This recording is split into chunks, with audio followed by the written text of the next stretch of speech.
Hello বন্ধুরা, আজকে তোমাদের জন্য নিয়েছি সরল সুদের পাঠ্যকের মিথিক্যাল ট্রিক। যে ট্রিকটা তোমরা একবার মনে রাখলে সব টাইপের অঙ্ক পাঠ্যকের বের করতে পারবে, এমনই ম্যাজিক্যাল ট্রিক আছে। চলো সেই ট্রিকটা বা সূত্রটা তোমাদের বলে দিচ্ছি, সেটা মনে রাখবে, আর সেই মানগুলো সেই সূত্রে অনুযায়ী মানগুলো বসাবে আর অ্যান্সারটা বের করবে। চলো কি আছে যে অঙ্কটা পড়ে এবার, বার্ষিক 8% সরল সুদে কোন টাকার 2 বছরের জটিল সুদ ও সরল সুদের পার্থক্য 4 টাকা হলে আসল কত? তাহলে এই টাইপের অঙ্ক থাকলে সূত্রটা মনে রাখবে, পার্থক্য ইকুয়াল টু আসল ইন্টু সুদের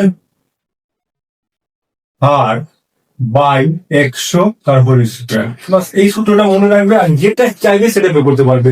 পার্থক্য চাইলে পার্থক্য বের করতে পারবে, আসল চাইলে আসল বের করতে পারবে, সুদের হার চাইলে সুদের হার বের করতে পারবে। তাহলে এখানে আমাদের কি চেয়েছে? আসল কত।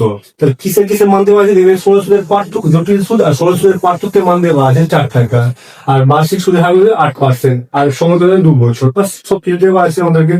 তাহলে এটা হচ্ছে একটা জিনিস মনে রাখবে, এটা হচ্ছে 2 বছরের ক্ষেত্রে, এটা হচ্ছে 2 বছরের ক্ষেত্রে সূত্রটা, ঠিক আছে? চলো, পার্থক্য দেওয়া আছে 4, আর আসল দেওয়া আছে, আসল দেওয়া নেই, আসলটা কি আছে? তাহলে আসল লিখলাম আমরা। এবার ইন্টু সুদের হার দেওয়া আছে 8%, দুবার 8 লিখে দিলাম।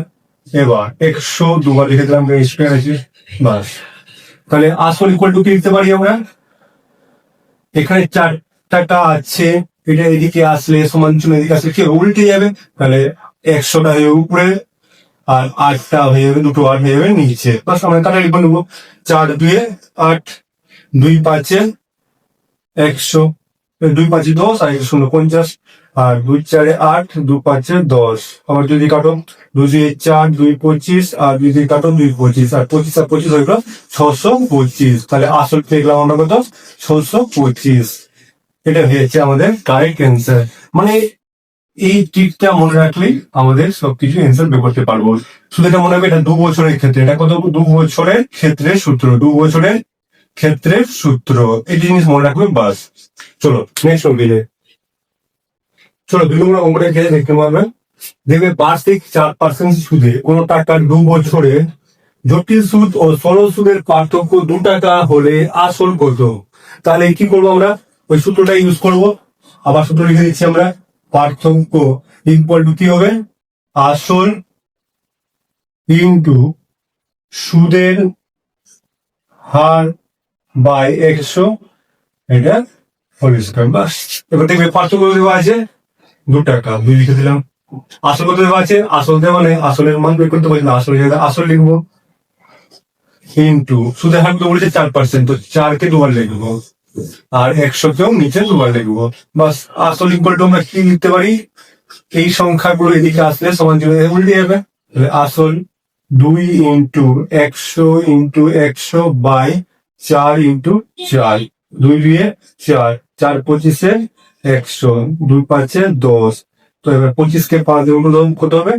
5 5 25, 5 2 10, 12, 1250 হয়ে যাবে আমাদের আসল। এটা হচ্ছে আমাদের কারেক্ট অ্যান্সার।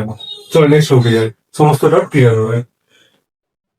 চলো 3 নম্বরটা ক্লিয়ার দেখে নেবো আমরা। যদি কোনো আসল জটিল সুদে 3 বছরে সুদ প্লাস আসলে 27 গুণ হয়, তো বার্ষিক সুদের হার কত?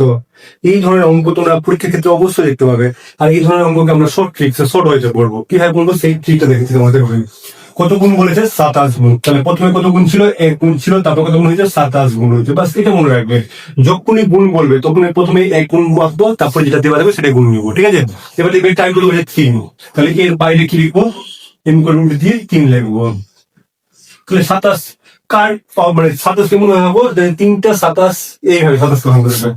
3 ইন্টু 3 ইন্টু 3, 3টে 3 মিলে একটা বাইরে আসবে রুটে, বুঝতে পারলে? এইভাবে পাওয়ারটাকে, কেন পাওয়ার কোথায়? বাইরে 3 আছে, যদি 2 থাকতো তাহলে দুটো করে নিতাম পেয়ার। 3 আসবে, 3টা পেয়ার নিয়ে একটা পেয়ার বাইরে আসবে, ঠিক আছে? এইভাবে ভাববে, ঠিক আছে? তাহলে কত আসবে এখানে? এখানে কত আসবে? 3 চলে আসবে, এখানে কত আসবে? 1 চলে আসবে। তাহলে ডিফারেন্স কত হচ্ছে? 2। কার মধ্যে বের করবো? একের মধ্যে। ইন্টু কত নিবো? 100। বাস, তাহলে হয়ে যাবে 200% সুদের হার। এটা হয়ে যাচ্ছে আমাদের কারেক্ট অ্যান্সার। তাহলে বুঝতে পারলে তো কিভাবে করছি? যদি এখানে 2 থাকতো তাহলে এই পাওয়ারটা 2 লিখতাম, তো দুটো পেয়ার নিয়েই আমরা করতাম। 3 আছে বলে 3টা নিয়ে করলাম। এই ধরনের টিপসগুলো তোমার যদি ভালো লাগে তাহলে অবশ্যই আমাদের লাইক করে বন্ধুদের মধ্যে শেয়ার করবে।